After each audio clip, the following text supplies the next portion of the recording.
Hello, my friend.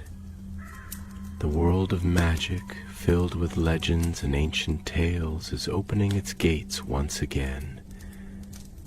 Tonight, in the Gryffindor dormitory by the crackling fireplace, I will share another story with my friends. Join us, for the magic is about to come alive. The rain whispered against the tall windows of Malfoy Manor, tracing silver threads across the glass as dusk deepened over the Wiltshire hills. The great house stood solemn and cold, its pale stone gleaming faintly under the storm. Inside, all was still, save for the faint hum of magic that lingered like breath on the air. In the drawing room, Draco Malfoy sat by the fire, a letter unfolded in his hand. His silver-gray eyes glimmered in the flickering light, thoughtful and distant. The years since the war had softened him, his hair still white as moonlight, but his face older, quieter, marked by a certain weary grace. Across the room, a small voice broke the silence. "Father," said Scorpius, his son, clutching a toy broomstick, "did Grandfather Lucius really have a secret room in the manor?" Draco looked up, startled. "Who told you that?" "The portraits," Scorpius whispered, glancing nervously toward the wall, where rows of ancient Malfoy ancestors hung in gilded frames. "They've been talking. I heard them last night. They said something about the oath no one ever broke." The fire crackled sharply. Draco set the letter aside and rose to his feet. "Scorpius, portraits like to gossip. You mustn't listen to every whisper they make. But they said you shouldn't go downstairs after dark." Draco's hand paused on the back of his chair. He turned slowly toward the wall of portraits where generations of Malfoys watched in silent judgment. The eyes of Abraxas Malfoy, his grandfather, seemed almost alive in the glow of the fire. Draco took a step closer. "What are you hiding from me?" he murmured. The painted face of Abraxas twitched ever so slightly. "You would do well, boy," the portrait said, its voice low and trembling with age, "to leave old promises buried. Some oaths were meant never to be stirred." Draco's jaw tightened. "What oath?" But the portrait's eyes dimmed again, the motionless calm of paint reclaiming it. Scorpius clutched his toy broom tighter.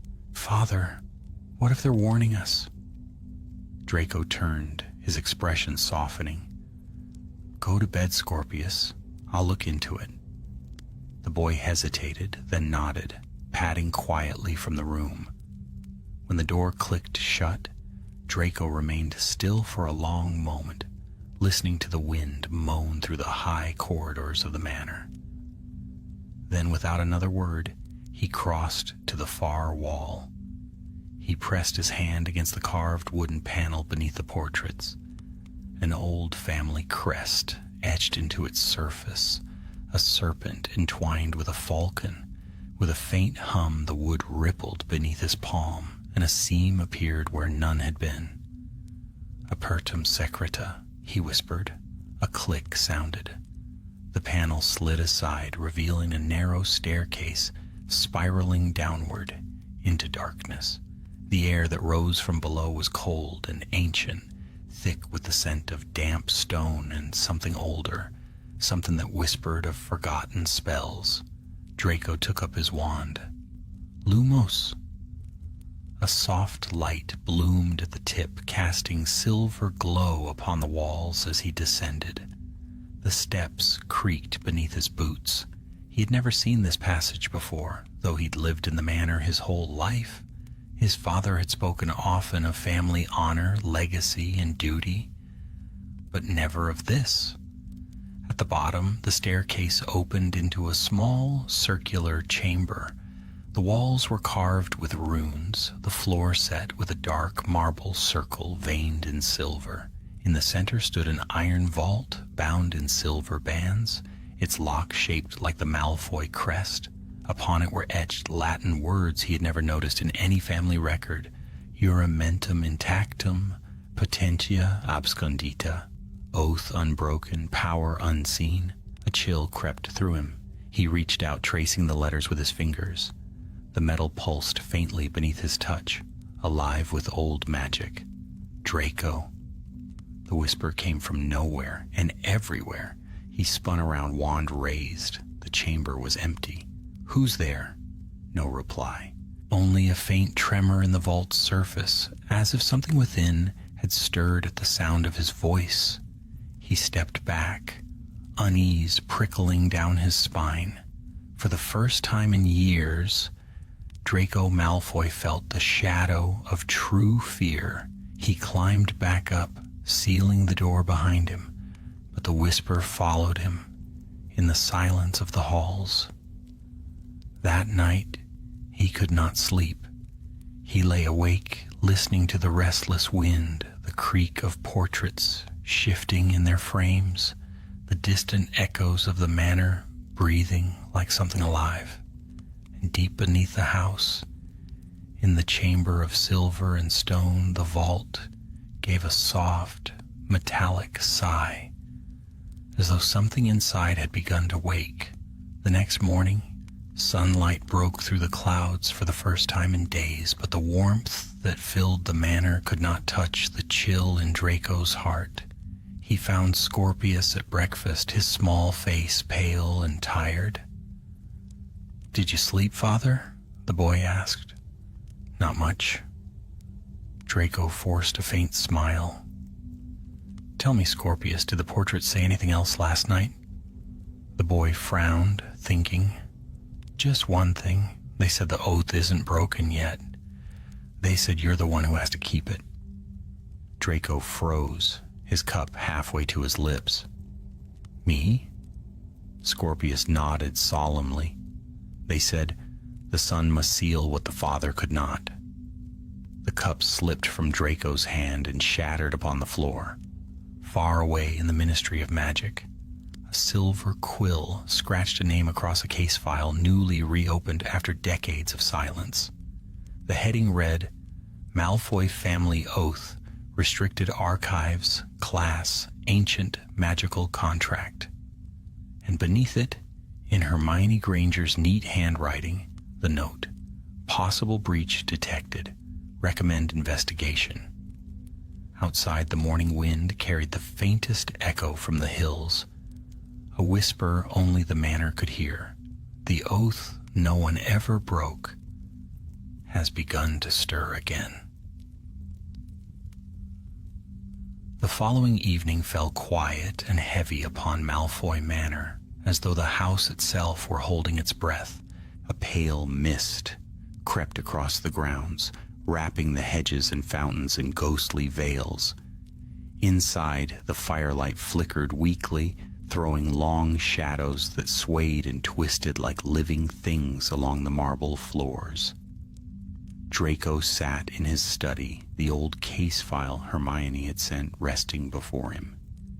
He hadn't spoken to her since the war, save for a handful of formal exchanges through the ministry, yet her note had reached him by owl that morning, urgent, unmistakable, and written in her careful, precise hand. "Draco, the Department of Magical Contracts has detected a disturbance in an old binding. Yours. There's mention of a family oath signed under the Malfoy name centuries ago.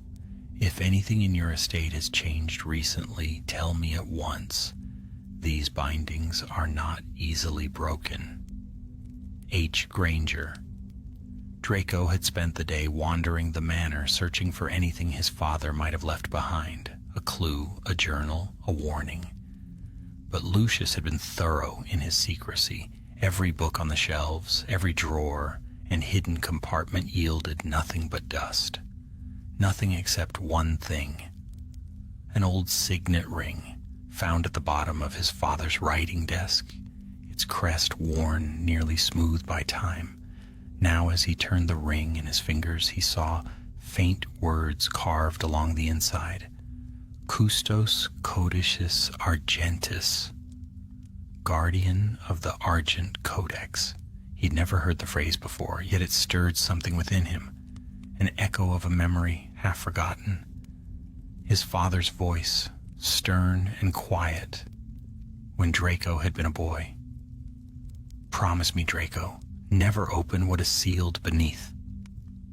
A knock came at the door. Enter, Draco called, slipping the ring into his pocket.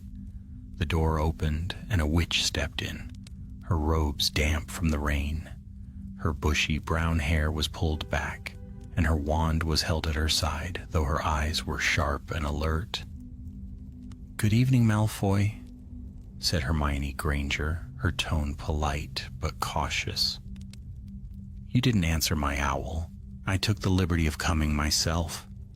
Draco rose, forcing composure. "You haven't changed much."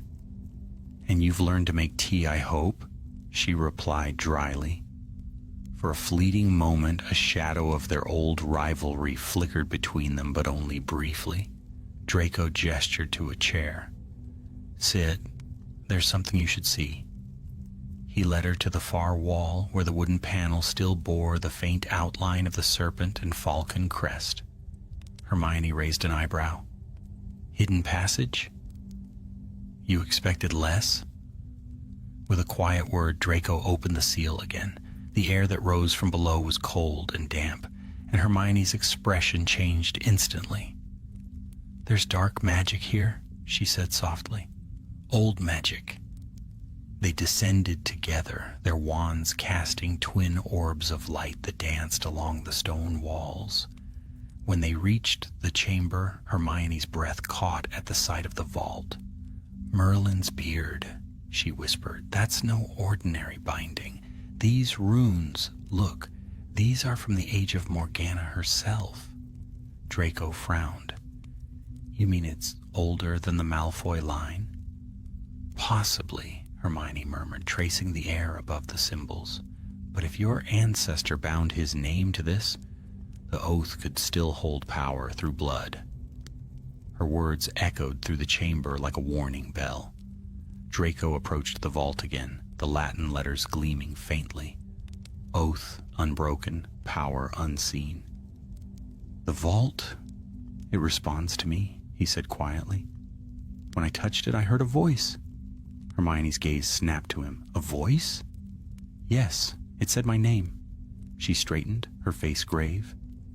"Then the oath is waking. Whatever this codex is trying to complete the bond it was promised."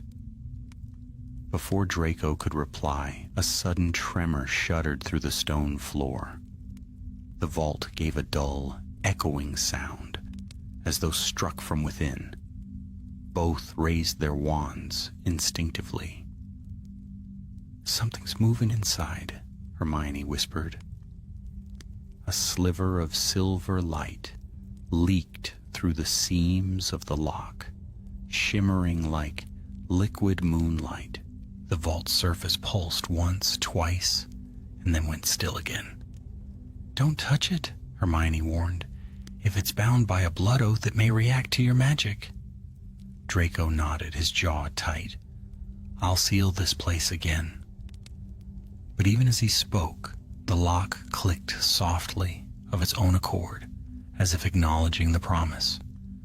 They returned upstairs in silence. Rain beat harder against the windows, and thunder rolled low over the hills. Hermione stood by the fireplace, her brow furrowed. "The Argent Codex," she said at last. "It's not mentioned in any of our archives, but the word argent, silver, appears in a few older texts on bloodline enchantments, powerful ones. They were often used to tie families to relics of protection or destruction." Draco sank into an armchair, his face pale in the firelight. "So my family might have sworn an oath to guard something they didn't even understand, or something they feared," Hermione said quietly. "Tell me, did Lucius ever speak of it?" Draco hesitated, his mind drifting to his father's final days. pale, silent, and haunted, the memory of his father's trembling hand pressing that same signet ring into his palm. "No," Draco said finally, "but he warned me never to open what was sealed beneath the manor." Hermione's eyes met his. Then he knew. The flames flickered suddenly, dimming as if a gust of cold air had passed through the room. From somewhere upstairs came a faint creak, followed by a whisper. Both turned. "Scorpius," Draco breathed, rising to his feet. "Stay here." He hurried from the study, Hermione close behind. They climbed the grand staircase, their wands casting narrow beams of light. "Scorpius?" Draco called. "Where are you?" The boy's voice answered faintly from down the corridor. "In Grandfather's room." Draco's heart sank. The door to Lucius's old chamber stood open, a room Draco had not entered since his father's death. The air within was cold and thick with dust. On the wall above the old writing desk, the portrait of Lucius Malfoy hung still and silent. Scorpius stood before it, wide-eyed. "Father," he spoke to me. The portrait's eyes opened slowly. The painted Lucius gazed down at his son, his voice a faint whisper. "You found it." Draco stepped forward, anger and fear rising. "What have you done, Father? What oath did you bind us to?" Lucius's painted lips curved faintly. "An oath made to keep us safe and to keep him asleep." "Who?" Draco demanded. But the portrait's colors began to fade, the paint cracking as though something were draining it from within. Lucius's last words shivered through the air. "When the Codex wakes, so too does the one it remembers." The portrait went blank. A violent crash shook the manor. The lights flickered and died. Somewhere deep below, in the heart of the earth, a hollow metallic sound echoed through the stone halls. 3 slow, deliberate knocks. Hermione turned to Draco, her face pale. "It's calling you." Draco looked toward the floor beneath them where the hidden chamber waited in silence. His hand tightened around the ring in his pocket. For generations, the Malfoy family had been keepers of wealth, influence, and pride.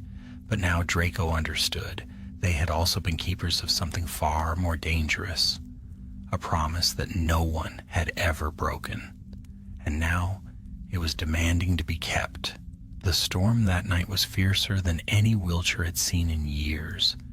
Lightning streaked across the sky, flashing white through the long windows of Malfoy Manor, and thunder rolled like distant giants moving in the heavens. Every shadow seemed alive, every creak of the old house whispered with the memory of a secret too long buried. Draco had not slept. Neither had Hermione. They sat in the study, the fire dwindling to embers, while Scorpius slept fitfully in the next room under a protective charm. Between them lay a spread of parchment, Hermione's notes, fragments of old runes, and a sketch of the vault they had found below the manor. Hermione was speaking in a low, steady tone.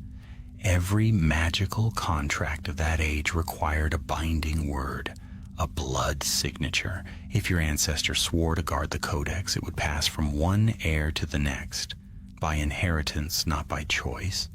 The magic chooses, not the man. Draco leaned back, weary but alert. Then it's not just a curse, it's a legacy.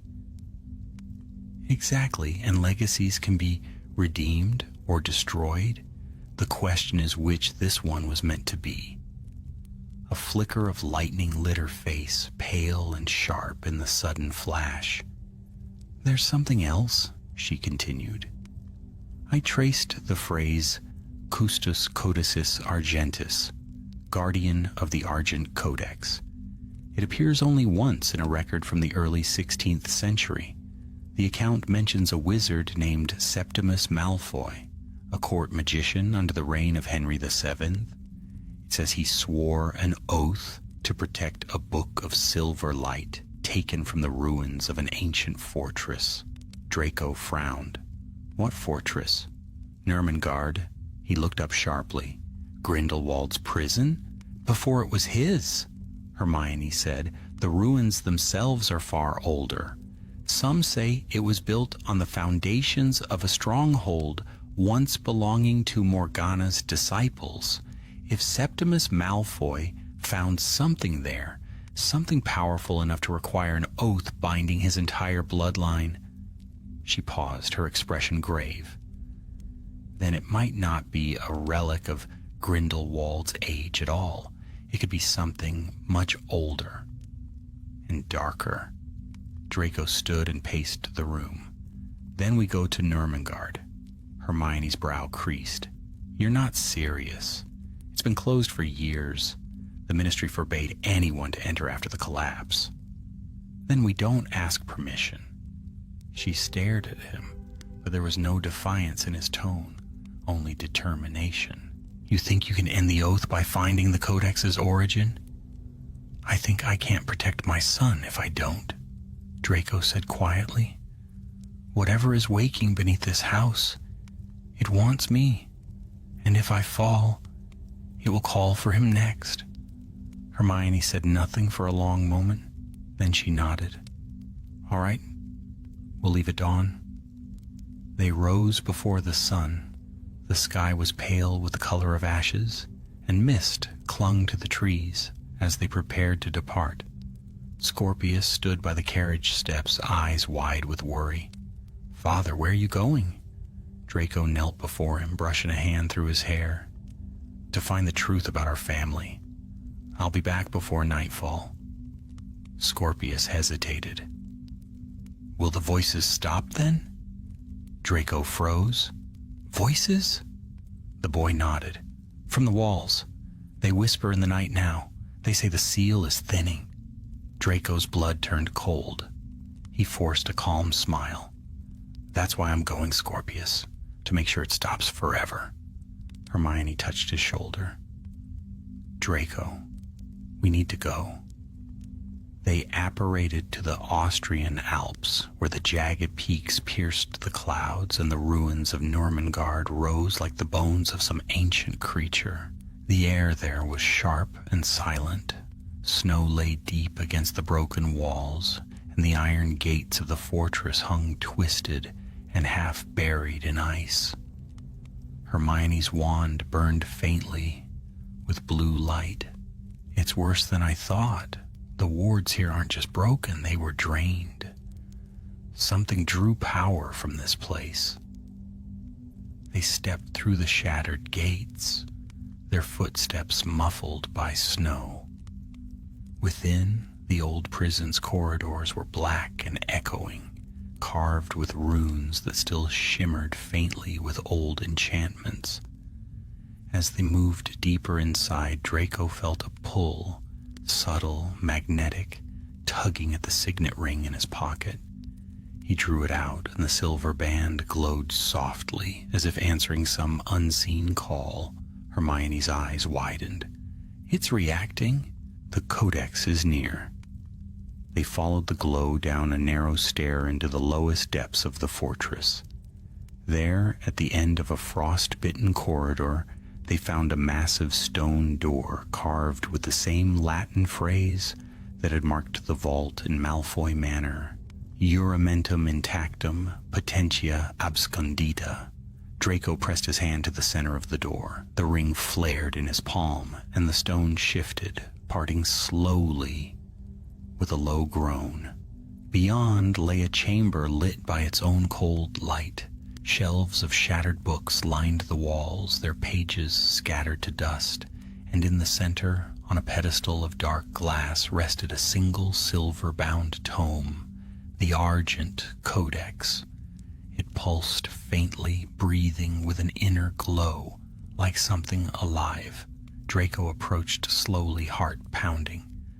This is it, he whispered. Hermione's voice trembled. Don't touch it yet. But as she spoke, the runes on the walls flared, and the air filled with a low hum. The codex opened of its own accord, its pages turning in a wind that came from nowhere.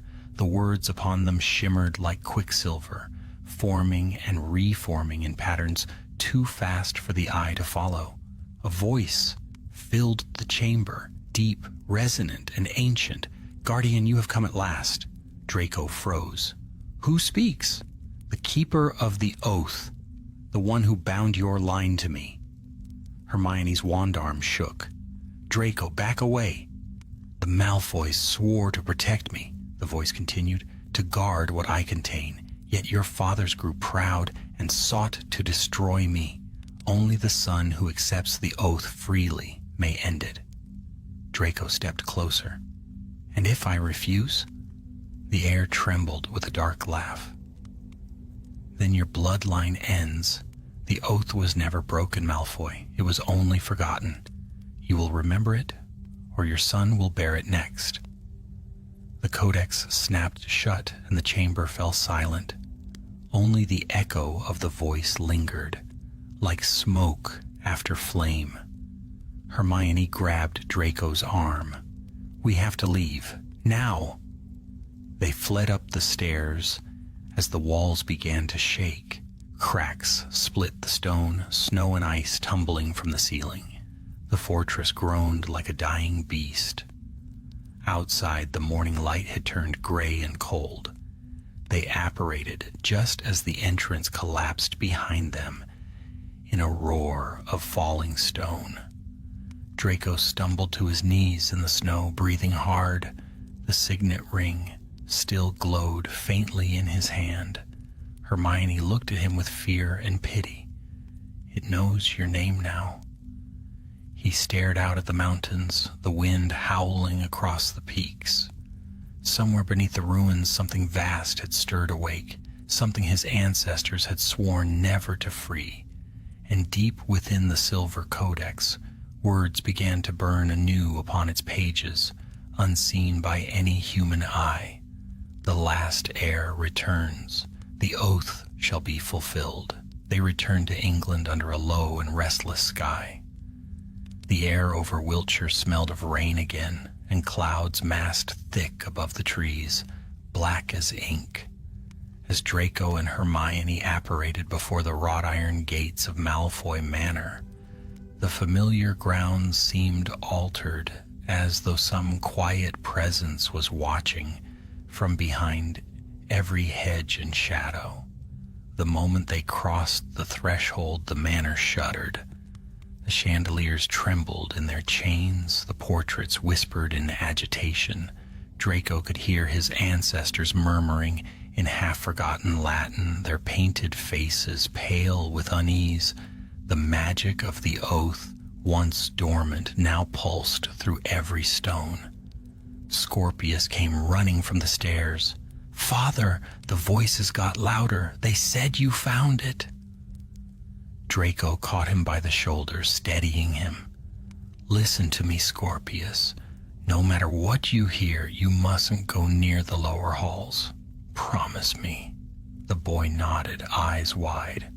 "What's happening?" Draco hesitated. "An old promise your forefathers made has awakened, but I'll make it right." Hermione moved beside them, wand in hand. "Draco, the Codex spoke to you. That means the oath has recognized you as its guardian.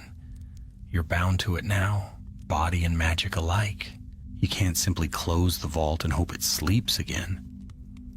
"I can try," Draco said, though even as he spoke, he felt the faint thrum of the bond in his blood. Every heartbeat echoed with a thread of silver pain. They descended once more into the depths, the path lit by their wands. The vault room glowed faintly, its seal trembling with power. Silver veins now ran along the walls, alive with light. The words Juramentum Intactum, Potentia Abscondita, burned bright as fire. Hermione began tracing the runes with her wand, whispering countercharms. "If we can reverse the linkage between your blood and the vault, we might..." Her words broke off. A deep hum filled the air, low and resonant, vibrating through the floor. The vault's surface rippled like water, and from within came a faint sound, a whispering chorus, countless voices woven together. Guardian of silver, keeper of oath, fulfill what was sworn. The voices grew louder, the vault pulsed, light pouring from its seams, and a sudden blast of energy threw both of them back. Dust and sparks rained from the ceiling. When Draco struggled to his feet, the vault stood open. Inside was no treasure chest nor tome of spells, but a stairway spiraling down into a lightless abyss. Cold wind rushed up from below, carrying the scent of ancient earth and something older still, like the air of forgotten crypts. Hermione's face was pale. It leads deeper. The Codex wasn't just a relic. It's a seal over something else. Draco stared into the darkness. Then that's where I have to go. Draco, no! If it wanted you before, it will claim you now. He met her gaze, calm and resolute. If I don't go, it will call for Scorpius instead. For a heartbeat, she said nothing. Then, with a grim nod, she followed him. The stairway plunged down into shadow. Their wands cast narrow beams of light that barely pierced the gloom. Strange runes gleamed faintly along the walls, older than any language Hermione recognized. The air grew colder with each step, until frost glittered underfoot. At last they reached a vast underground hall, its roof lost in darkness. At its center stood a circular dais, and upon it a column of light rose from the floor, silver, pure, and terrible in its beauty. Within that light floated the Argent Codex, open now, its pages turning slowly though no wind stirred. Draco stepped forward. It followed us. No, Hermione whispered. This is its heart. The vault above was only a door. As they approached, the Codex turned a final page and stopped. The light dimmed to a steady glow. In its center, the silver runes formed words in English, clear and sharp as a blade. By blood and vow the line shall guard until the shadow is contained. Should pride awaken what was sealed, only sacrifice may restore the chain. Hermione exhaled slowly. It's a containment spell. The oath wasn't meant to keep power for the Malfoys. It was to keep power from escaping. Draco's throat went dry. Then what lies below this light?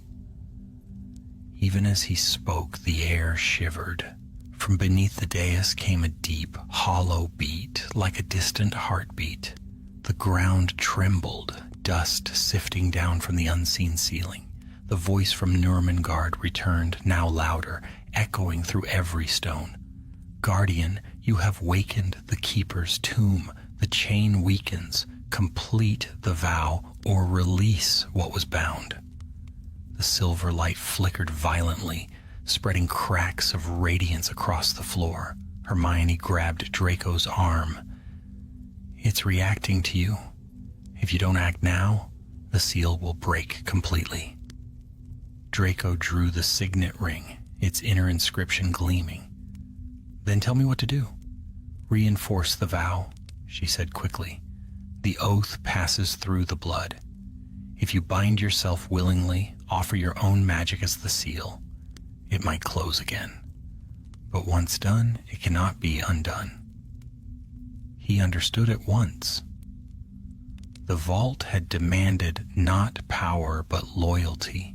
Every Malfoy heir had guarded it through fear, never through choice. That was why the magic had weakened, because obedience was not the same as faith. Draco looked up toward the unseen ceiling, imagining the cold stones of the manor far above, his son sleeping beneath protective charms. He thought of Lucius's haunted eyes and his final years. His father had tried to destroy the oath, but perhaps it had never been meant for destruction. He stepped into the circle of light. The Codex flared, pages fluttering like wings. Hermione shouted after him, "Draco, wait!" But he was already speaking the words that rose unbidden in his mind, old and solemn as the stones around him. "By the blood of my line and the will of my heart, I bind this seal again. No shadow shall pass, no curse shall rise, while Malfoy blood yet lives." The light engulfed him. For a moment, everything went white. Hermione shielded her eyes. When the brilliance faded, Draco knelt upon the dais. The codex closed before him, its light gone. The runes on the floor had dimmed, and the heartbeat beneath the earth had fallen silent. He looked up, dazed but alive. "It's done," he whispered. Hermione helped him stand. "You've reforged the oath." "Yes." He gazed down at the codex, now dull and inert. "But it cost something." "What?" He opened his hand. The signet ring had turned to ash. "My magic. I can feel it, fading." She stared at him, horror in her eyes. "Draco," he smiled faintly. "The oath demanded a guardian, and I gave it one. It will rest now, as long as I live." Above them, faint cracks of thunder rolled through the depths, but they were distant, softened, as though the storm itself were breaking apart. The air felt lighter, the heavy pressure lifted. They climbed the long stair, back toward the surface, their wands flickering weakly. When they emerged once more into the vault chamber, dawn was breaking above the manor, golden light spilling through the cracks of the old floor. The silver veins that had lined the walls were gone. The air was still. Hermione turned to him. "You've done it, Draco. It's over." He nodded, though exhaustion lined his face. "For now. But promises made in magic never die. They only wait. Someday, Scorpius will have to understand what his name means." Together they sealed the vault once more. As they stepped into the sunlight of the waking world, the manor seemed to breathe again, its long corridors quiet, its portraits serene. In the courtyard, Scorpius waited, running to meet his father with a cry of relief.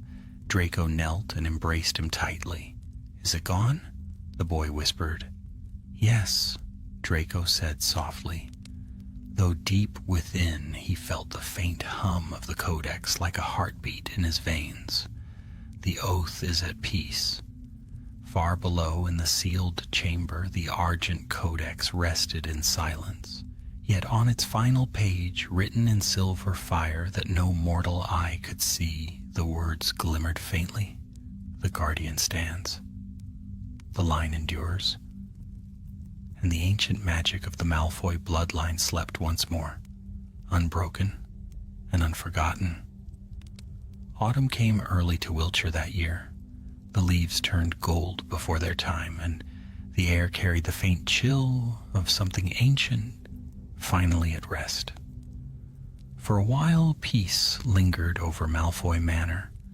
No whispers stirred the portraits, no tremors shook the walls, and the once sullen light of the hall seemed softer, calmer, yet even in stillness shadows can remember. Draco felt it first in small ways, the flicker of a candle when he passed, the faint whisper of wind that followed him through empty corridors. His wand had grown dimmer, its spells slower to form. The oath had drained much of his magic. Every charm he cast now came at a cost. Still, he bore it without complaint. For Scorpius, the world above was bright again. He no longer woke to whispers or strange dreams. He spent his days flying across the grounds, laughter echoing over the fields where once no laughter had dared to sound. Yet sometimes in the quiet of evening, he would glance at his father and sense the weariness in his eyes. Hermione visited often in those months. She had taken to researching the Codex and its history, determined to understand what Draco's sacrifice had sealed away. In her study at the ministry, she pored through archives older than Hogwarts itself, and every few weeks she returned with new fragments of knowledge. One such evening she arrived as the sun dipped below the trees. The manor glowed in the soft amber of twilight, and Draco met her in the library. "You look well," she said, though her tone held concern. "I'm surviving," Draco replied. "The oath holds. The manor sleeps." Hermione placed a stack of old parchments upon the table. "I found records in the old Gringotts archives. Septimus Malfoy didn't just find the codex. He made the oath to protect it from another, a sorcerer called Valinor the Grey, a name nearly lost to time." Draco frowned. "I've never heard of him." "Few have," Hermione said. "He was one of the last of the Morgana cults, followers who believed the codex held the means to resurrect her dominion. Septimus defeated him, but the price was binding his bloodline to the codex forever, sealing Valinor's spirit inside." Draco's eyes narrowed. "Inside?" Hermione nodded. "The codex wasn't a book of spells. It was a prison." The fire crackled between them. For a long time neither spoke.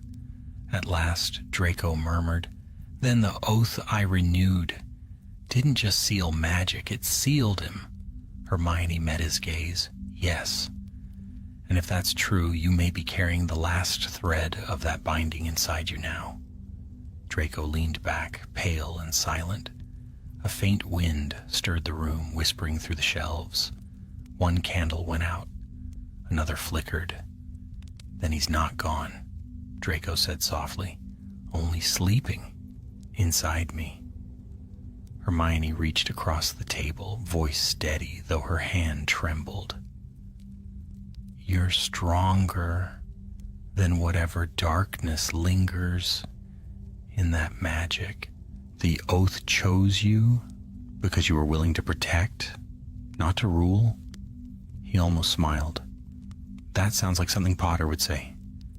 "He would," she said, allowing herself a faint laugh. Then her expression darkened again. "But we must be certain. If there's even a chance that Valinor's spirit endures, we need to know the signs." They spoke long into the night, planning wards and protective spells, crafting a network of charms to safeguard both Draco and the manor. Yet outside, the first cold winds of winter began to whisper through the woods, carrying with them a sound that only the oldest stones could hear, the faint pulse of something awakening beneath the earth. The days that followed passed quietly until one night Scorpius came running into his father's room, pale as snow. "Father, the portraits are whispering again?" Draco rose at once. "What do they say?" "They're saying he stirs again. They keep repeating it." Draco's blood ran cold. He followed his son to the gallery. The portraits that lined the walls were shifting uneasily in their frames, eyes wide with alarm. The oldest, Abraxas Malfoy, leaned forward from his painted chair. "The oath falters," the portrait hissed. "The prison weakens. The bound one seeks the blood that sealed him." Draco gripped his wand, though his hand shook. "How?" "The seal was reforged. I gave it my magic." Abraxas's painted eyes gleamed with ancient scorn. "Then he seeks what remains. Your son. The next of your line." Scorpius pressed close to his father's side. "What does he mean?" Draco's heart pounded. "It means we're leaving the manor. Tonight." He sent word to Hermione by owl, and within the hour she arrived. The look on her face told him she already knew. "The codex," she said breathlessly. "It's vanished from the vault. The ministry sent me word. The magical signatures we placed to track it disappeared 2 hours ago." Draco stared at her in disbelief. "Vanished? That's impossible." "Not if the spirit inside it has found a way to move," Hermione replied grimly.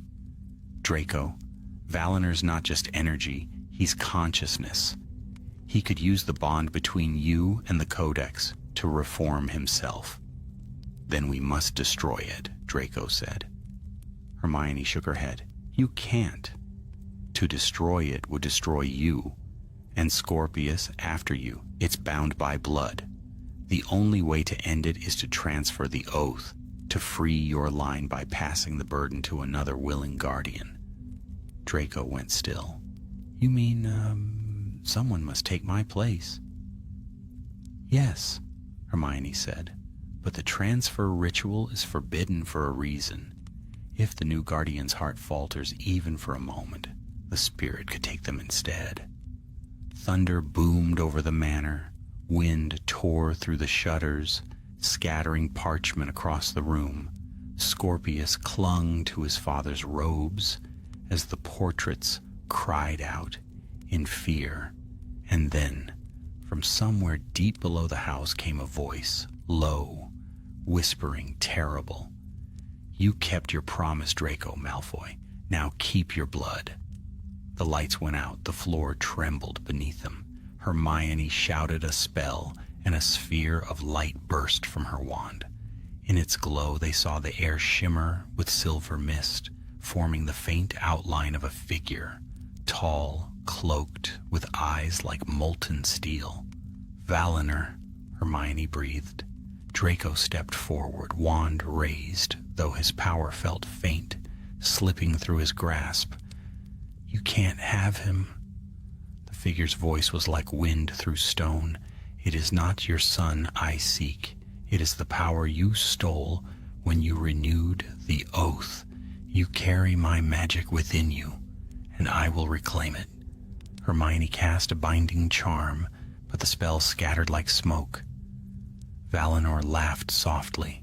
You bound yourself to me, Draco Malfoy. You sealed the prison with your soul. Did you truly believe chains of blood could hold what blood created? The specter surged forward, silver light flaring. Draco staggered, gripping his wand, pain burning through his veins.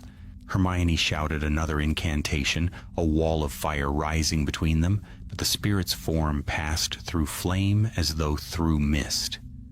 Then, in the roar and chaos, Scorpius cried out. The spirit turned its gaze toward the boy, and in that instant, Draco moved. Take him, he shouted to Hermione. Go! She hesitated, eyes wide with terror. Draco, go! Hermione seized Scorpius's arm, and with a flash of light they disapparated, leaving Draco alone in the shuddering hall. The spirit towered before him, its form brightening to blinding silver. Draco raised his wand, voice hoarse but resolute. Then, if it's my blood you want, you'll have it, but on my terms. He began to speak the ancient words again, the same that had sealed the oath beneath the manor, but this time his voice wavered, torn by pain. The light around him thickened, his wand shaking violently in his hand. By the blood of my line, he gasped, and the strength of my heart. The spirit screamed, a sound that tore through stone and air alike. The manor's walls cracked, windows shattered. You cannot bind me again. But Draco's voice rose above the storm. I cast you into the void you made. Light burst outward like a tidal wave. The figure of Valinor dissolved in a thunder of silver fire, and the world went white. When the light faded, Malfoy Manor was silent once more. Draco lay upon the marble floor, wand shattered, the signet ring, reborn, glowing faintly beside his hand. And far away, in a quiet field, beyond the manor's reach, Hermione and Scorpius looked back as a beam of pale light rose into the clouds, then faded into the dawn. Scorpius whispered, Is father gone? Hermione wiped the tears from her cheeks. No, she said softly. Not gone. He kept the oath. And in the stillness that followed, the morning wind carried a faint whisper across the hills, one only Scorpius could hear. At last, a Malfoy kept his promise. For many weeks after the storm that consumed Malfoy Manor, silence reigned over Wiltshire. The once grand estate stood empty, its windows shattered, its gardens overgrown and heavy with dew. The villagers whispered of strange lights that had glowed above the hills that night, of thunder that rolled through the skies with no rain to follow. And then, nothing. Only stillness and the faint echo of something ancient that had finally gone to rest. Hermione Granger stood upon the edge of the ruined courtyard one dawn, her cloak billowing in the chill wind. Behind her, young Scorpius waited, his eyes wide and solemn. He had not spoken much since that night. The boy who had once run laughing through the halls of the manor was quiet now, as though a piece of him had been sealed away with the magic that had claimed his father. "He's still here," Scorpius whispered. Hermione looked down at him. "What do you mean?" "I can feel him," the boy said. "When I close my eyes, it's like he's whispering to me, not words, just warmth." Hermione placed a hand on his shoulder. "That's because he didn't vanish, Scorpius. He became part of the oath itself. Your father's magic is what holds the darkness back now." Scorpius nodded slowly, though he did not truly understand. He gazed up at the charred towers, their stone blackened by the surge of magic that had torn through them. Somewhere beneath all that ruin lay the chamber of silver and stone, and within it, the Codex, silent again. They had found the ring 2 days later, half buried in the rubble. It gleamed faintly even in shadow, the Malfoy crest restored upon its face. Hermione had recognized it at once, the mark of a spell completed. She had sent word to the ministry, but there was little they could do. Whatever had taken place within the manor was beyond even their strongest wards. Now, months later, Hermione had returned to keep her promise, to make certain the boy was safe.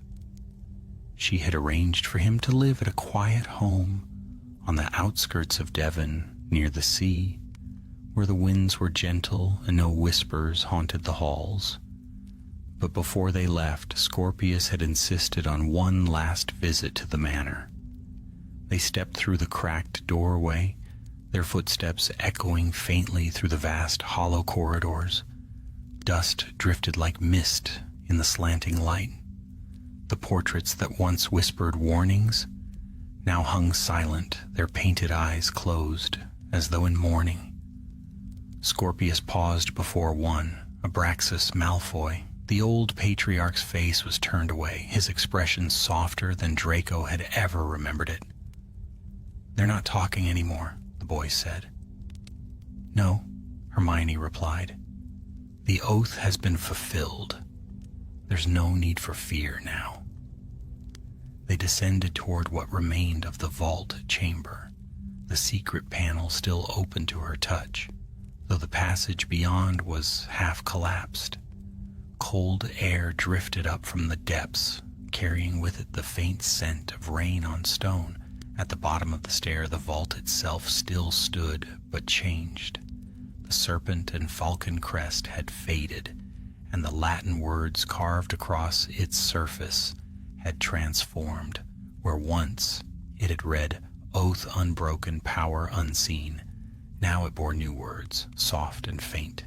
"Oath kept, guardian at rest."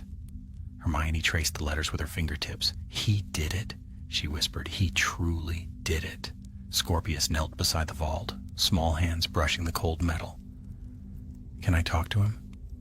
Hermione smiled sadly. "Perhaps not in words, but he'll always hear you." For a long moment neither spoke.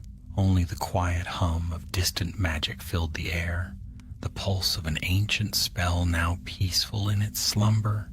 Then Hermione placed the ring upon the vault, where it settled perfectly into a small groove at its center, as if it had always belonged there.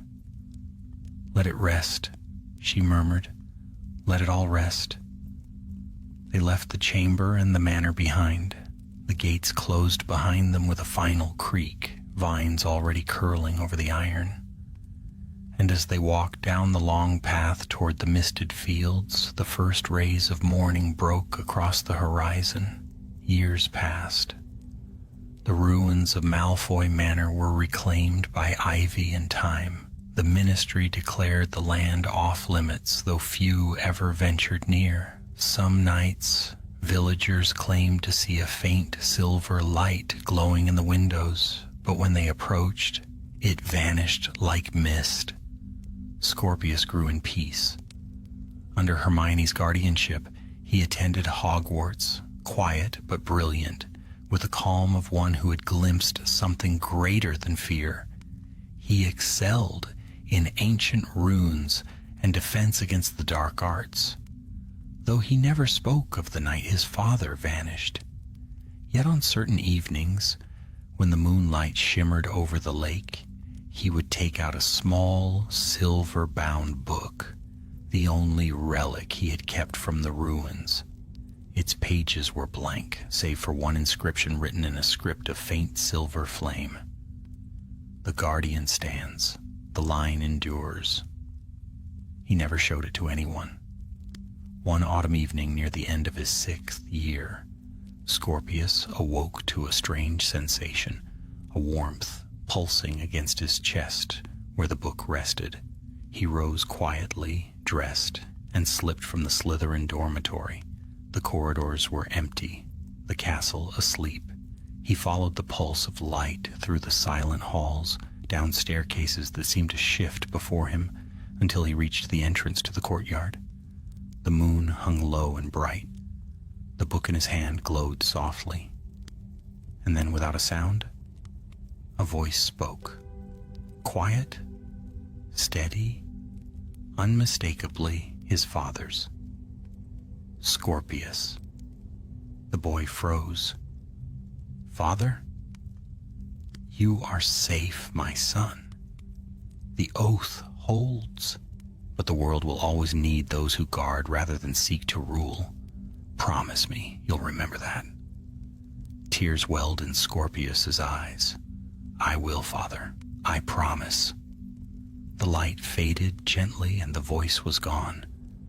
Only the echo of warmth lingered, settling like a calm heartbeat within him. When dawn came, Scorpius returned to his dormitory, the silver book once more dim and silent. But he felt no sorrow, only peace. The legacy of his family was no longer one of fear or pride, but of guardianship and courage. Years later, when he became a man, he returned to Wiltshire, to the ruins hidden beneath the wild ivy. He knelt before the sealed vault, its words faint but still visible, and laid his hand upon the cold stone. "I've kept my promise," he whispered, "and so will those who come after me."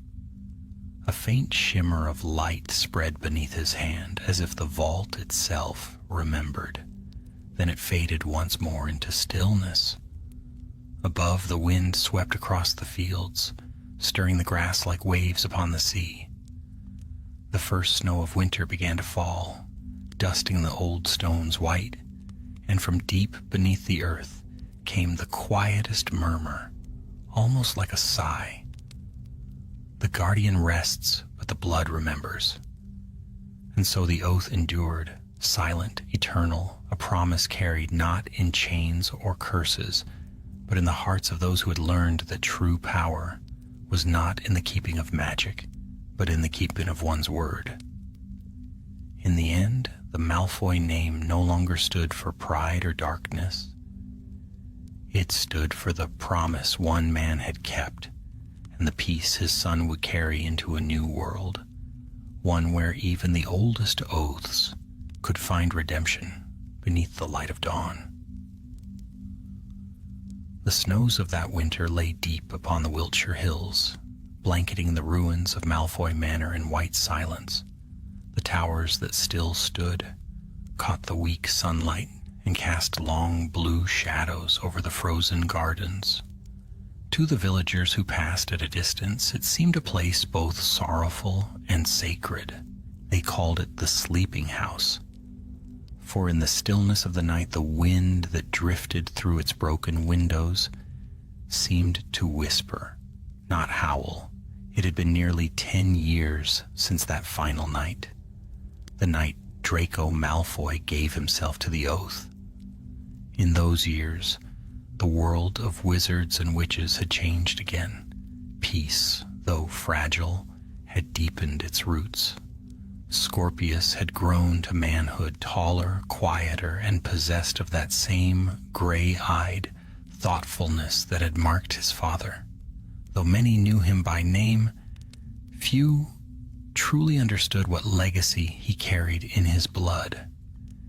He had made no effort to reclaim the manor, though he often wandered its edges in solitude, leaving the stone untouched, as though to disturb it would break the stillness his father had won. It was on one such winter's eve that Hermione, now older and wise with years of service as head of the Department of Magical Law, came to find him. Her hair was touched with silver, her eyes keen as ever. She found Scorpius standing beside the frozen fountain at the edge of the manor grounds, the snow falling soft and steady about him.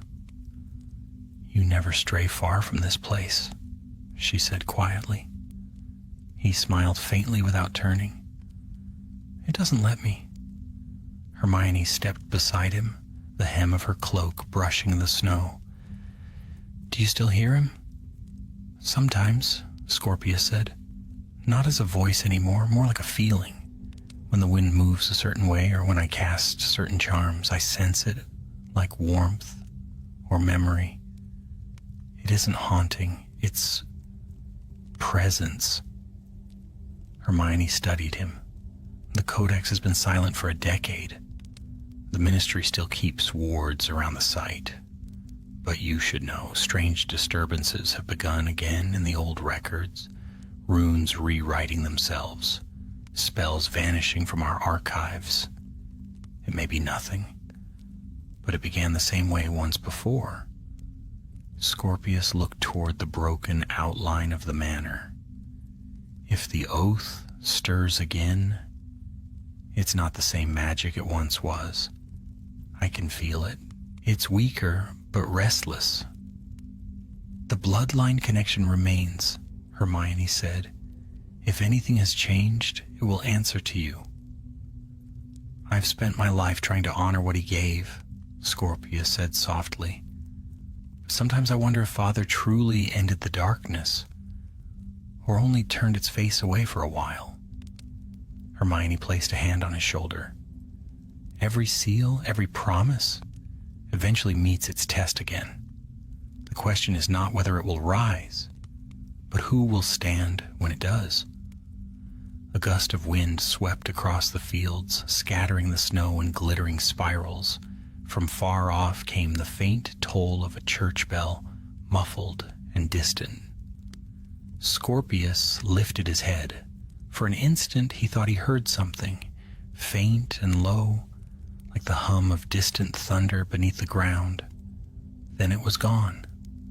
That night he returned to the small cottage where he lived near the coast. He lit the hearth and placed the silver-bound book, his father's relic, upon the table. The firelight danced upon its cover. As always, it remained locked, its pages unreadable. Yet as he sat before it, the faint shimmer of letters began to form across the surface, glowing as though from deep within the metal. "The oath sleeps, yet the chain weakens." Scorpius felt his heart quicken. "No," he whispered, "it can't be." He touched the cover and the letters faded, leaving the surface cold once more. But the mark had been made, the first sign of unrest since the night the Codex had been sealed. For days after, Scorpius could not rest. He wandered the cliffs and forests, hoping the whisper had been some illusion of grief or magic. But the signs grew clearer. Owls flew restless over the hills. their calls sharp and unending. The snow near the old manor no longer melted where sunlight touched it, and each night as he slept, Scorpius dreamed of the same vision, his father standing in the silver light, hand outstretched, warning him to stay away from something unseen. At last, when he could bear the silence no longer, he sent word to Hermione.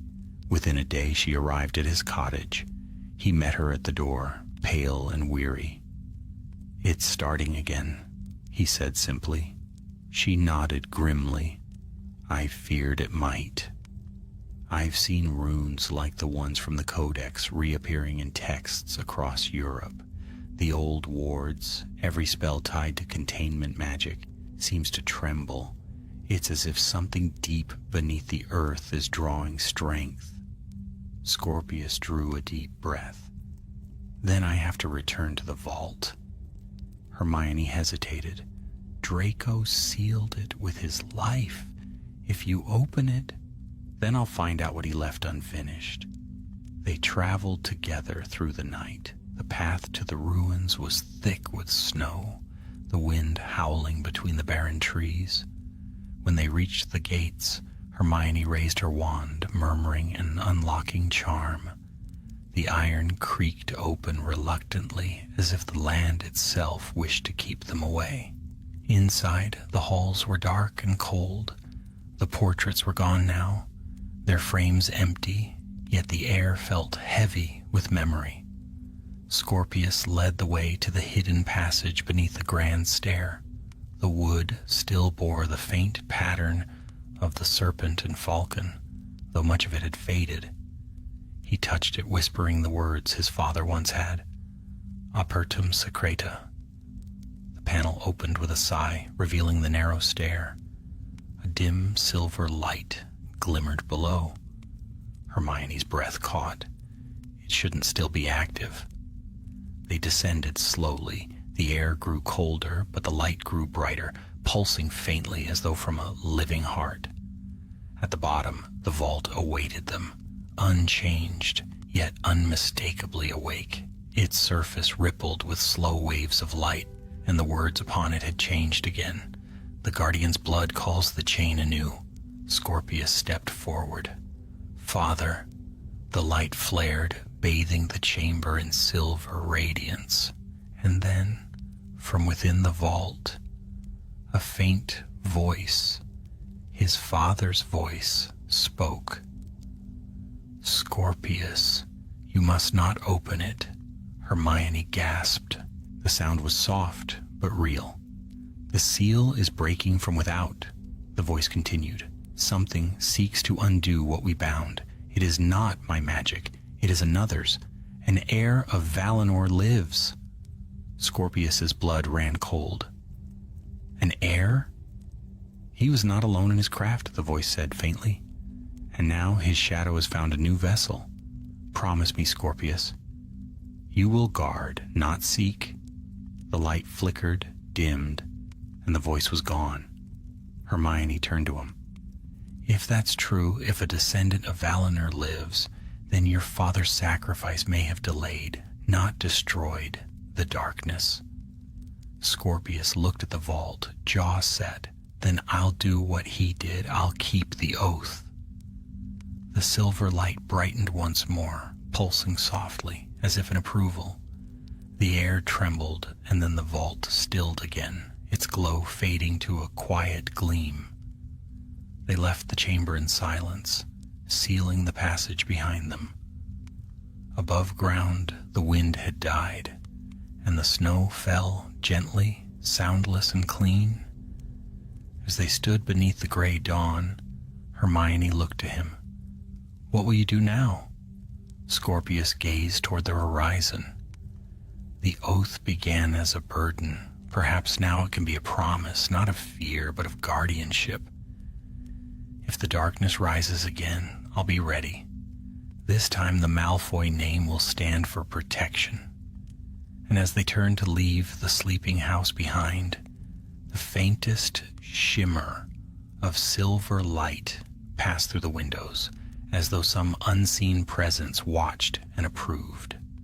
Far below in the heart of the earth, the codex lay in stillness, but its pages fluttered once, whispering softly in a voice that only the stone could hear. The chain endures. The air remembers. Spring came late to England that year, as though the land itself hesitated to awaken. The snows melted slowly from the Wiltshire hills, revealing the dark, rich earth beneath, and the first green shoots dared to rise through frost-bitten soil. Malfoy Manor remained as it had for years, silent, overgrown, and untouched. Yet to the trained eye, it was not empty. Faint glimmers of silver could be seen in its deepest shadows, like the breath of something watching from between worlds. Scorpius Malfoy had not returned to the ruins since the night his father's voice had spoken through the vault. But the memory of that voice haunted him still.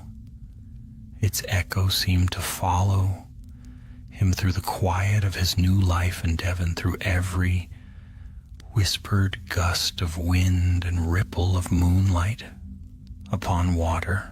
The more he tried to forget, the stronger the whisper became.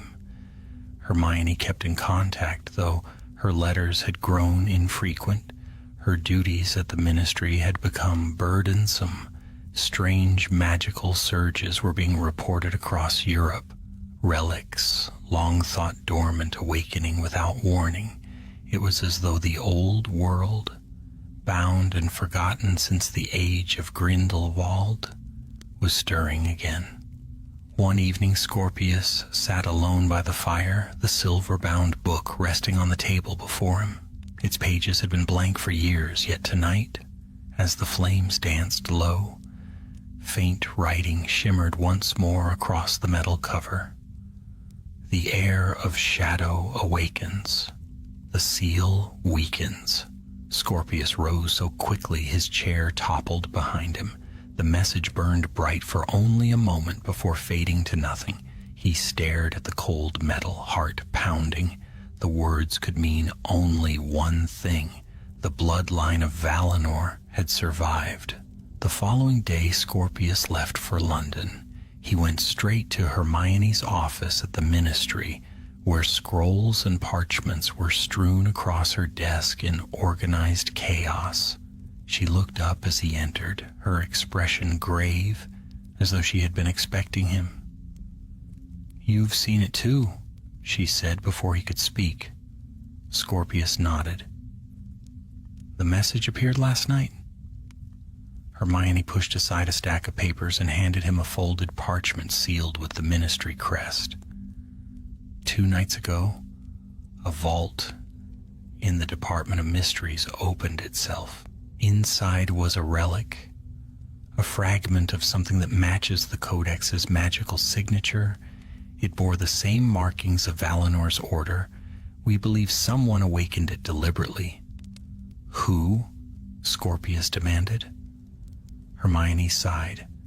"We don't know yet, but traces of dark energy were found near the ruins of Nurmengard, the same place your ancestor once found the Codex. Someone is retracing his path." Scorpius clenched his fists. "Then I have to go there." "Scorpius, wait!" But he was already turning for the door. "If my father's sacrifice is at risk of being undone, I can't stand idle. This is my inheritance, Hermione." She followed after him, voice sharp. "Then at least let me come with you. You'll need someone who knows the old magic." He paused only long enough to nod. "Then we go together." 2 days later, they apparated to the Austrian mountains. The remnants of Nurmengard stood in ruins, its stones blackened with time, the air thick with the memory of centuries of suffering. The place had long been abandoned, a scar upon the land. But even from a distance, Scorpius could feel the hum of power beneath the earth. A steady pulse, faint but growing stronger.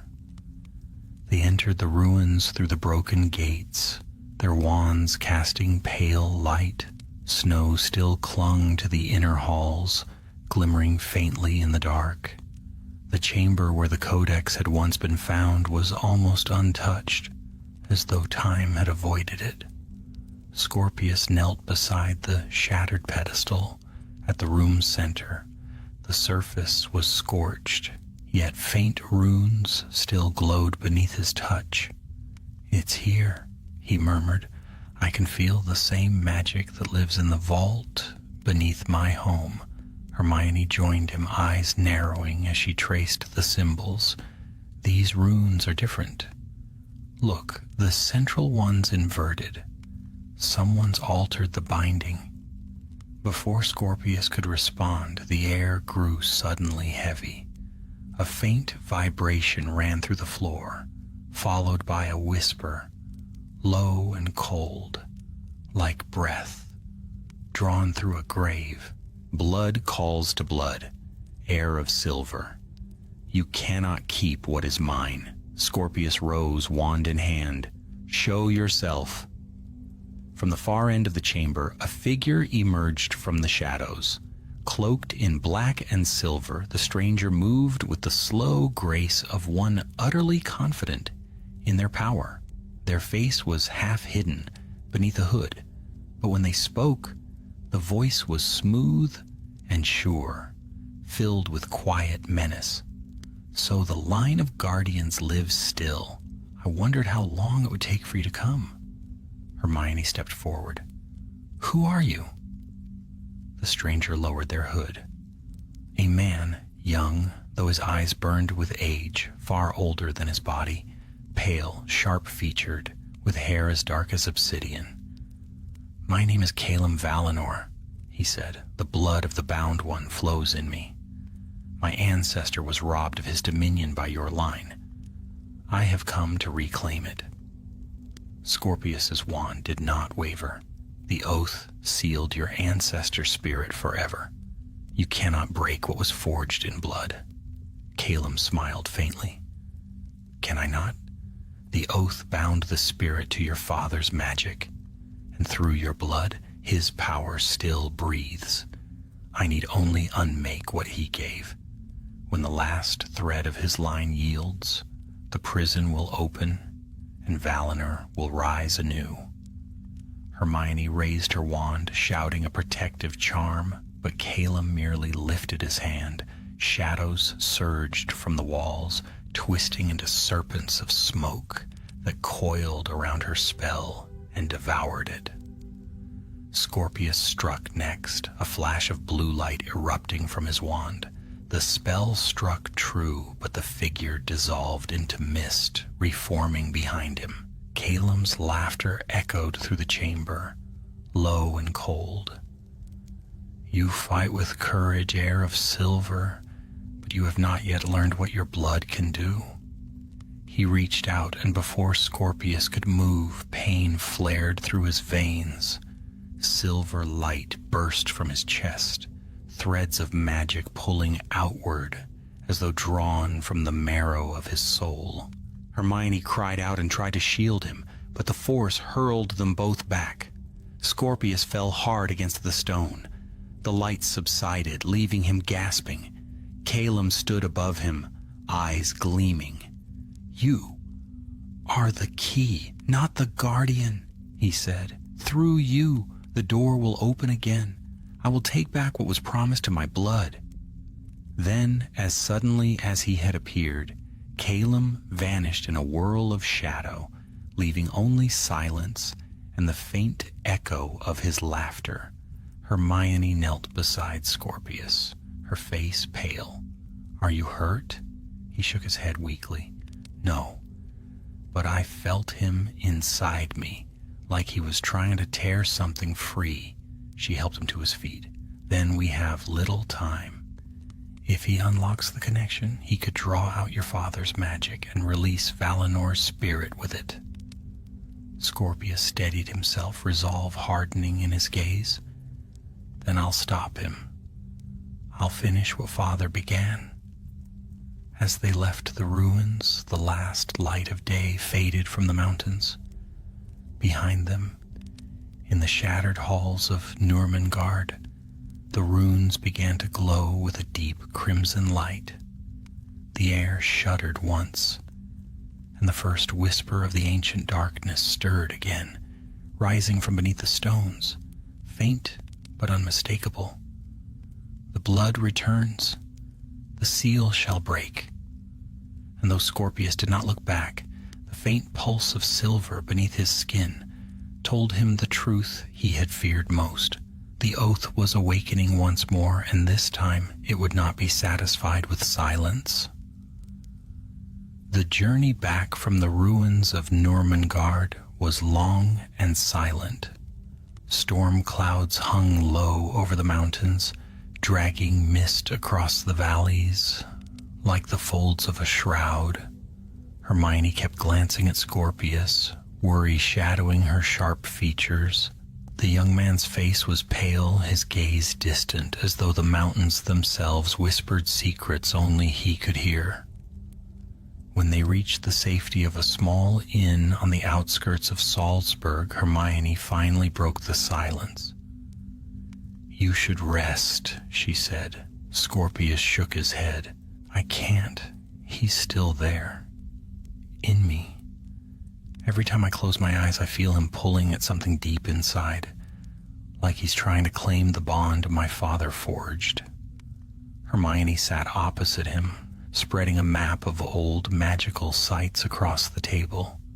Her wand tip glowed softly as she traced a trembling line between Nurmengard and Wiltshire.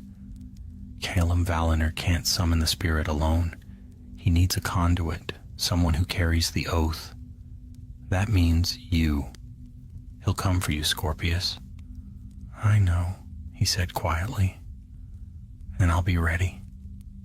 "You can't fight him with raw courage alone," Hermione replied.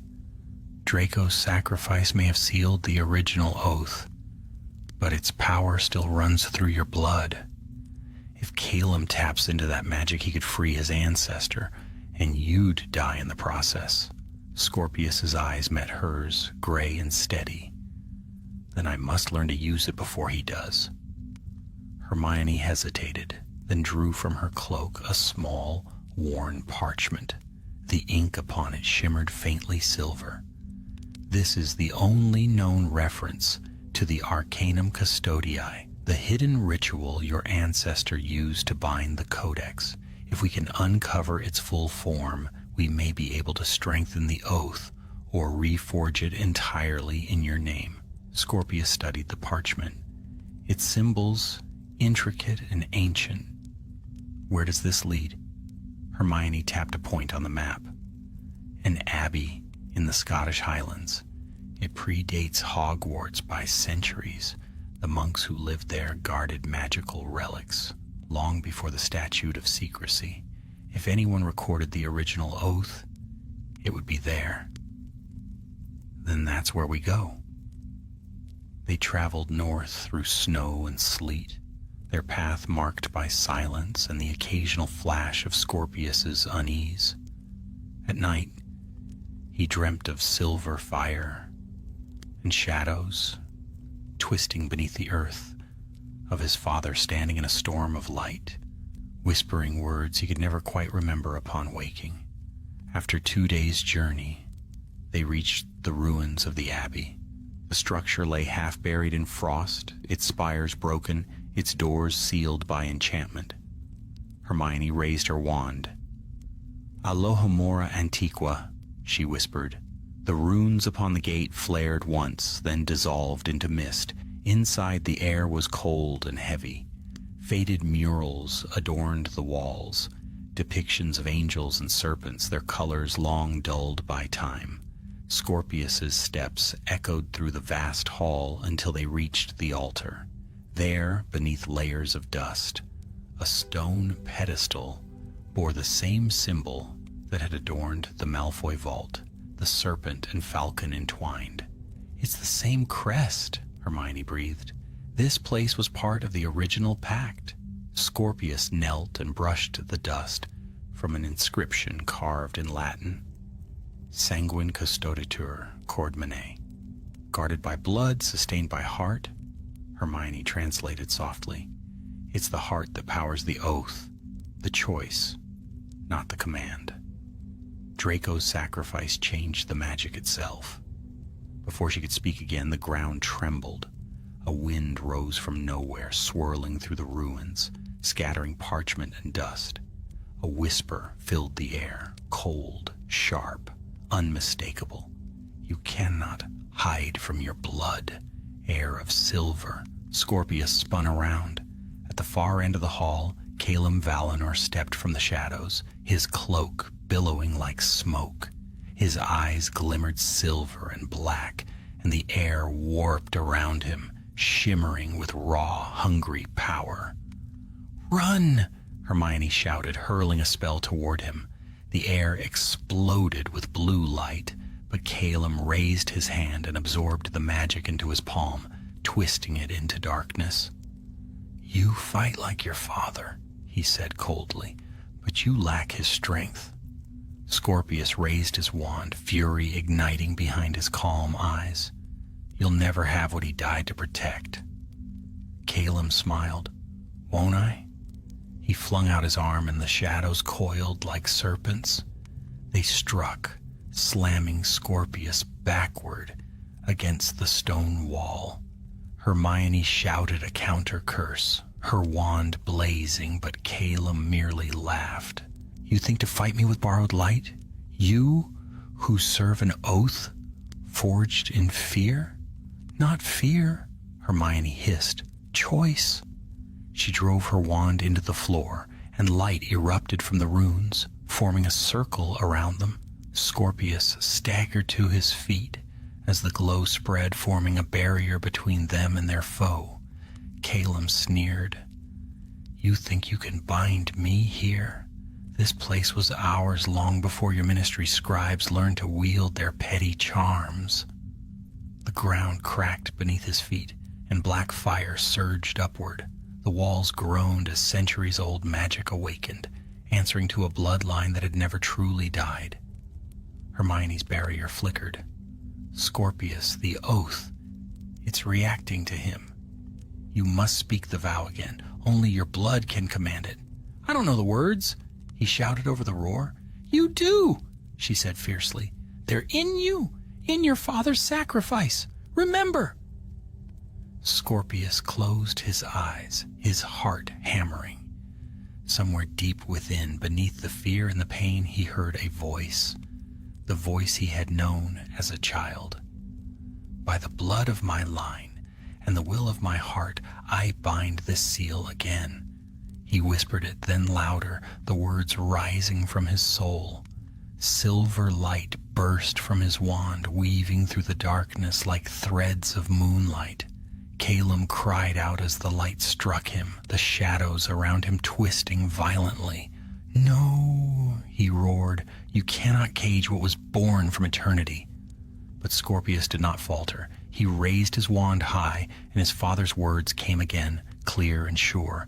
"No shadow shall pass, no curse shall rise, while Malfoy blood yet lives." The chamber exploded with light. The air shuddered, and a wave of force tore through the ruins. When the brilliance faded, Calum was gone. Only the faint scent of smoke lingered, and the sound of the wind returning through the broken walls. Scorpius collapsed to his knees, trembling. Hermione caught him, her eyes shining with both pride and grief. "You did it." He shook his head weakly. "No, he isn't gone. I only delayed him." She nodded solemnly. "Then we'll find where he hides. But you've done more than your father ever could. You've claimed the oath as your own." Outside, dawn broke over the mountains, painting the sky in pale gold. For a moment, the world seemed still again, as though holding its breath after centuries of unrest. As they left the ruins, Scorpius looked back one last time. A faint glow lingered upon the altar where his blood had fallen upon the stone, and in that glow a single phrase shimmered, written in silver flame. "The Guardian stands anew." The shadow remembers. Far away in the depths of the world, a whisper stirred, a voice ancient and terrible rising through the silence. Then the game begins again. And with that whisper, the wind carried the promise of another storm. The oath endured, but so too did the darkness that had been bound by it, waiting, watching, and whispering from the edges of eternity. The days that followed were uneasy. The world itself seemed to hold its breath, as though aware that something old had stirred again beneath its skin. The wizarding newspaper spoke of strange disturbances, wand misfires, spells that vanished mid-cast, enchanted objects humming with faint, eerie resonance. But none knew the cause. Only two souls carried the truth, and they bore it like a burden they could not share. Scorpius and Hermione returned to England under skies heavy with rain. The ministry placed the Highlands ruins under quarantine, sealing the site with protective wards.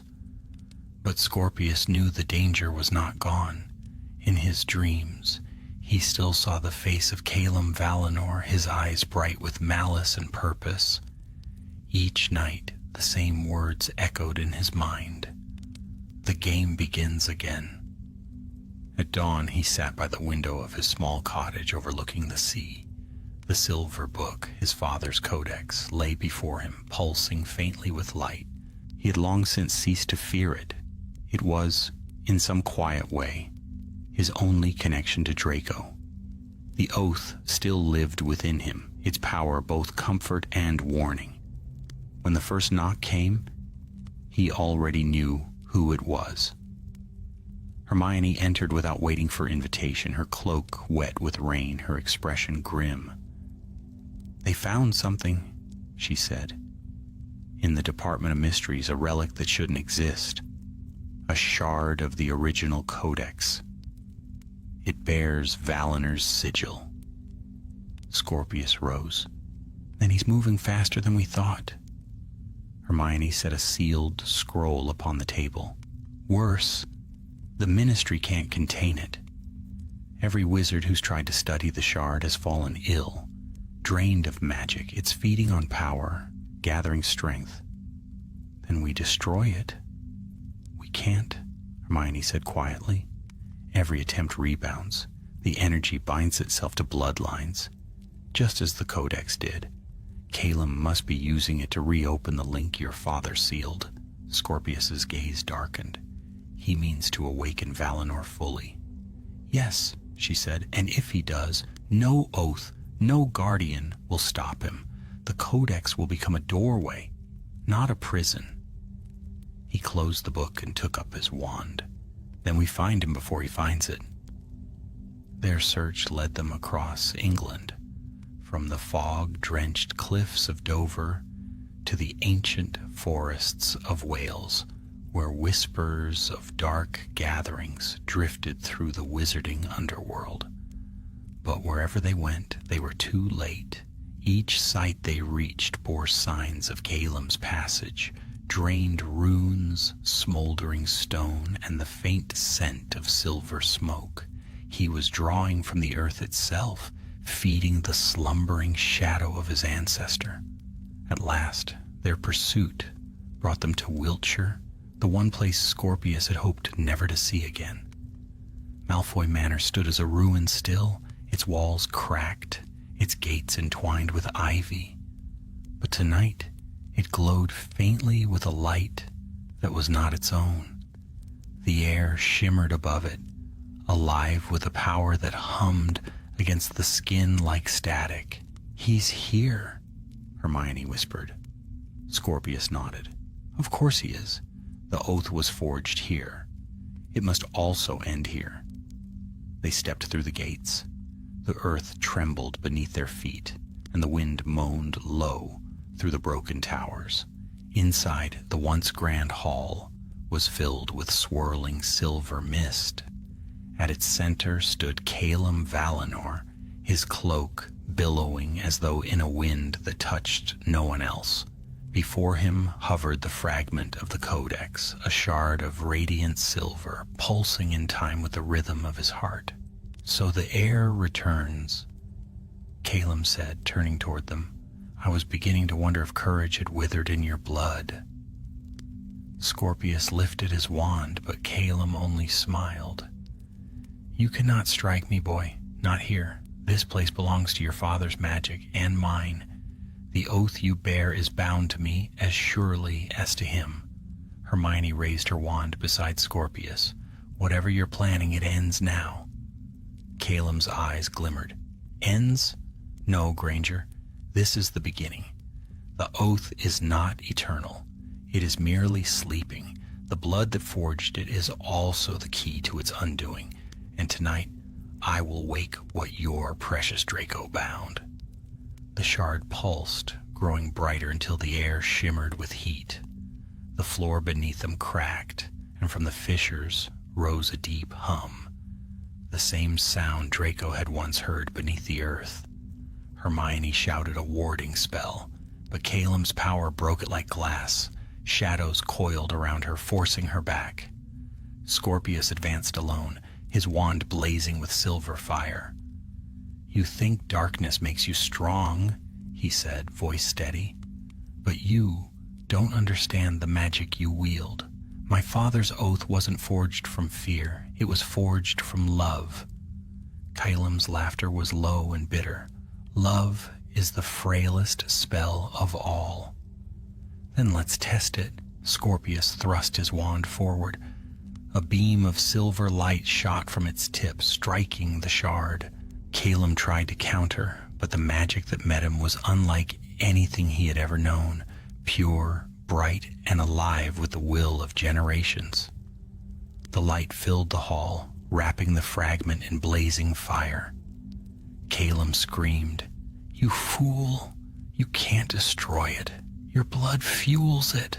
"I know," Scorpius whispered, eyes alight with resolve, and so did he. The light spread through his veins, turning them silver beneath his skin. He felt the oath awaken fully inside him, the power his father had given, the promise that no Malfoy had ever broken. The codex answered his call, its pages burning with white flame. "By the blood of my line, by the heart of my will, let the shadow be undone." The hall exploded with light. Calum staggered, his form unraveling like smoke in a gale. The shard shattered into 1,000 sparks, each one dissolving into the air. The sound that followed was not a scream, but a sigh, the breath of a spirit finally released. When the light faded, Scorpius knelt amid the ruins, his wand smoldering in his hand. Hermione ran to him, her heart pounding. "Scorpius." He looked up, his eyes faintly glowing silver. "It's over. The oath is gone." Hermione knelt beside him. "Gone?" He nodded slowly. "I broke it from within. The magic doesn't bind us anymore. The line is free." She exhaled a trembling breath, tears mingling with dust upon her face. "He'd be proud of you." Scorpius glanced toward the broken ceiling where faint light streamed through the clouds. For a moment he could almost see his father's face, calm, proud, and at peace. The ruins were quiet now. The mist had vanished, the air still and clean. The long curse of the Malfoy family had finally ended. As they left the manor behind, dawn broke over the horizon, pale and golden. Hermione paused at the gate, looking back one last time. "What will you do now?" she asked. Scorpius smiled faintly. "Live. For once, that's enough." They walked into the light, leaving the past behind them. But far below the earth, deep in the place where magic sleeps, one final ember glowed, a spark of silver and shadow, waiting, dreaming. For though the oath was ended and the curse undone, magic itself never dies. It only changes its name. Years passed, and the tale of the Malfoy oath faded into whisper and rumor. The manor was left to ruin and vine, its great halls claimed by the silence of time. What had once been a fortress of pride and secrecy now stood as a monument to something purer, sacrifice, redemption, and the quiet strength of a family that had learned at last to keep its promise. Scorpius Malfoy never returned to live within its walls. Instead, he made his home in the south, where the wind came from the sea and the sun rose clean over the cliffs. His life, though quieter than most, was not without purpose. He taught the young, wrote books on ancient magic, and rebuilt a name once spoken with fear into one spoken with respect. Yet on certain nights, when the sea mist crept in and the moon shone cold upon the waves, he would take out the small silver-bound book, the last remnant of the Argent Codex, and hold it open before the fire. The pages were blank still, but when the light touched them just right, faint letters shimmered, then vanished again, as though the past itself breathed within. It was during one such night, as rain whispered against his window, that Scorpius felt the air change. The hearth flame flickered, dimmed, then flared with sudden silver light. He rose slowly, the book in his hands glowing faintly. From the heart of that light came a voice he knew well, though years had passed since he last heard it. "You have done well, my son." Scorpius stood frozen, breath shallow. "Father?" The voice was calm, filled with warmth and distance, like sunlight through glass. "The oath is broken, but its memory lives. You freed us, Scorpius, not by power, but by mercy. That is a strength our line had long forgotten." Scorpius's throat tightened. "Are you at peace now?" "Peace is not an ending, my son. It is a beginning. The magic that bound our blood now flows unchained through the world, purer than before. What once guarded in fear will now protect in love." Tears pricked his eyes. "And Valinor? Gone to where all shadows must go. His echo will fade with time, as all things born of hatred do." The voice softened. "But listen well, Scorpius. Magic never truly ends. It only changes hands. One day you will be called again, not by destiny but by choice. And when that day comes, remember this: promises shape the world far more than power ever could." The light dimmed, the voice fading into stillness. Scorpius sank to his knees, the silver glow fading from the book, until only the steady warmth of the fire remained. Outside the storm broke, rain turning soft and gentle against the glass. He sat there for a long time, listening, until at last sleep claimed him.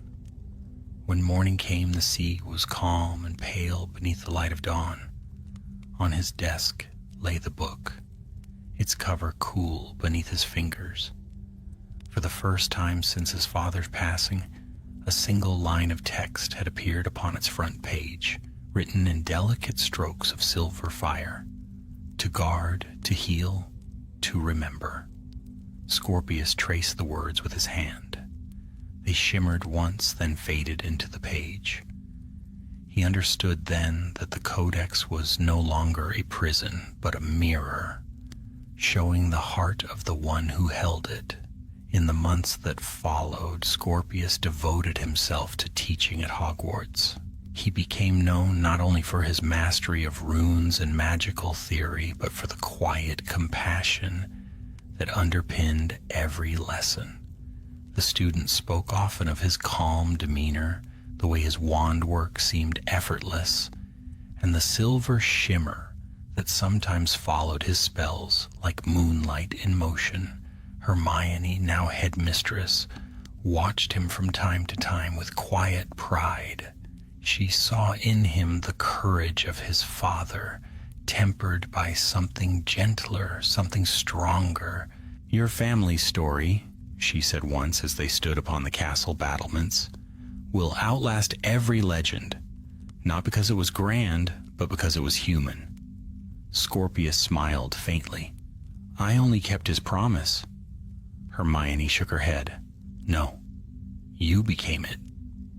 Below them the lake gleamed like polished glass.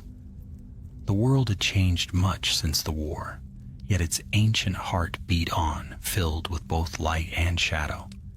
Years passed again, and with them came peace. The ruins of Malfoy Manor were eventually claimed by the earth entirely. Grass covered the stones, ivy wound through its arches, and wild flowers bloomed where once cold marble had gleamed. Travelers passing through the hills sometimes spoke of hearing faint music at night, or seeing a pale light among the ruins like moonlight trapped beneath the soil. Few lingered long enough to see more, and yet those who did swear that in the heart of the old courtyard stood a single marble statue, untouched by time.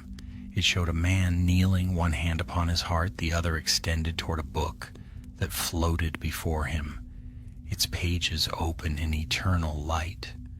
Beneath it, carved in the ancient runes of the Malfoy line, were words that few could translate, but all who read them felt their truth. At last, a promise kept. Generations came and went.